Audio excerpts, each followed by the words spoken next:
మాత్రమే తెలంగాణ, ఆంధ్ర అలా కాదండి. ఇప్పుడు గాంధీ గారు ఎక్కడ పుట్టారండి? ఇంద్రమ్మ గారు ఎక్కడ పుట్టిర్రండి? డాక్టర్ అంబేద్కర్ గారు ఎక్కడ పుట్టారండి?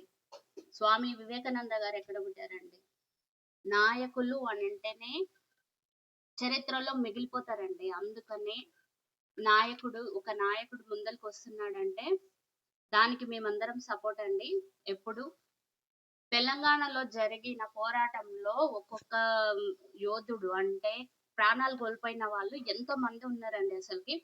అప్పుడు చెప్పిన మాటల ప్రకారము ప్రతి ఒక్కరికి ఉద్యమంలో పాల్గొన్న వాళ్ళకి జాబులు ఇప్పిస్తామని ఇవన్నీ చెప్పిన వాళ్ళు ఇప్పుడు ఒక్కరికన్నా ఉద్యమకారులకి జాబులిచ్చారా?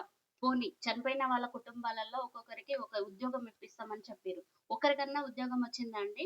అసలు వాళ్ళని గుర్తుకున్నారా? మీకసలు వాళ్ళు గుర్తుకున్నారా? అసలు అప్పుడు పోరాడింది ఒక సామాన్యుడు. ఇప్పుడు గూడా అడుగుతున్నది గూడా ఒక సామాన్యులేనండి. మీకు మీ ఇప్పుడు మాకు కావాల్సింది ఒక మంచి నాయకుడు. అందుకనే మేము కావాలనుకుంటున్నాము ఆయనని. మాకు కావాలండి. మా భవిష్యత్తు మార్చడానికి ఆయన మాకు వస్తే మేమందరం హ్యాపీ. ఉద్యమం కోసం ఎంత పోరాడామో ఇప్పుడు అలాగే ఉంటుందండి మళ్ళీ.